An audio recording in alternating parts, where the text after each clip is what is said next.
কেউ আপনি বলতেও যায়নি মুখ্যমন্ত্রীকে যে আমাদের এগুলো করে দিতে হবে।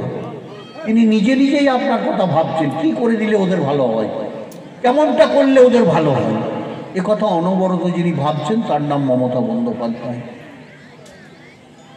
সারা ভারতবর্ষে আর কোনো রাজ্যে, এই পশ্চিমবাংলার মতো আরও যে রাজ্যগুলো রয়েছে, কোথাও কোনো রাজ্যে এই ব্যবস্থাটা নেই। মাথায় রাখবে, ভালোবাসার পশ্চিমবাংলা, সম্প্রীতির পশ্চিমবাংলা, মেলবন্ধনের পশ্চিমবাংলা, উন্নয়নের পশ্চিমবাংলা, আমাদের অত্যন্ত প্রাণের পশ্চিমবাংলা, এই জায়গাটাকে ধরে রাখতে গেলে মমতা বন্দ্যোপাধ্যায়কে ছেড়ে দিলে ভালো থাকা যাবে না।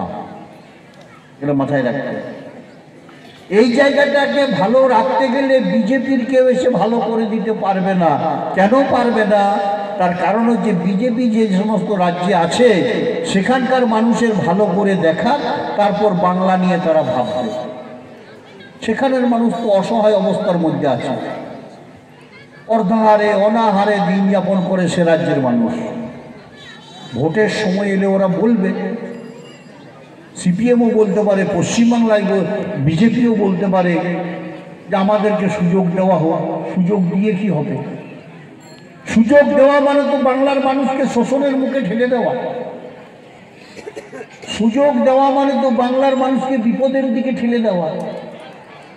তো জেনে শুনে বিষ পান তো করা যাবে না, জেনে শুনে কখনো বিষ পান সম্ভব নয়, এ কথাটা মাথায় রাখতে হবে।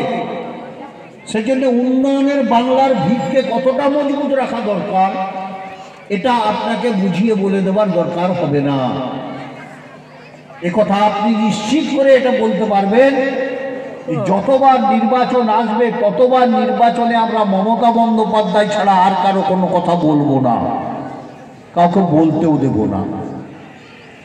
যদি বাংলায় বাস করো, যদি বাংলার উন্নয়ন চাও, বাংলার সার্বিক ভালো চাও, বাংলার কল্যাণ চাও, বাংলার ছেলে মেয়েদের ভবিষ্যৎ করতে চাও, মমতা বন্দ্যোপাধ্যায় ছাড়া আর কারো কথা ভাবা যাবে না।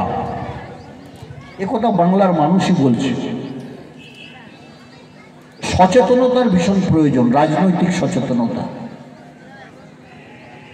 একটা সংসারে আপনার আমার মধ্যে একটা ভুল বুঝাবুঝি হয়ে গেল, হতে পারে বাবার সঙ্গে ছেলের, বা এক ছেলের সঙ্গে আরেক ছেলের, মায়ের সঙ্গে ছেলের বা মেয়ের, এটা হতেই পারে।